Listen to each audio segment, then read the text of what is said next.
Okay guys, so I need a little help. I'm trying to figure out what's going on with my 2007 Kia Optima LX. It won't start now. I was driving it a few days ago. I let my brother drive it, and then it just won't come back on. He was on his way home and then it just stopped working. So I'm trying to see if anyone can help me. It did have a loud knocking noise in the engine when we first bought it, and this is my first car, so I'm a little bit confused, but let me show you guys.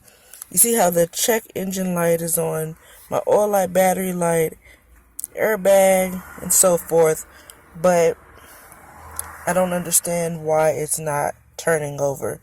So let me show you guys really quickly.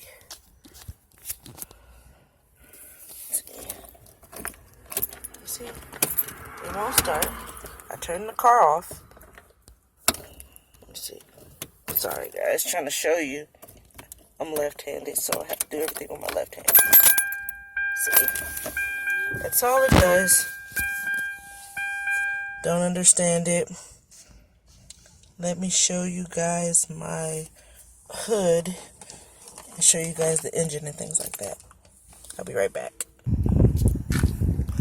So sorry guys, I am outside right now, but this is a brand new battery, not bought too long ago from Walmart.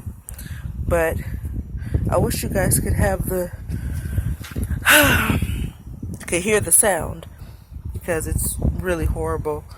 But if anyone could help me or give me some insight onto what's going on, it would be greatly appreciated.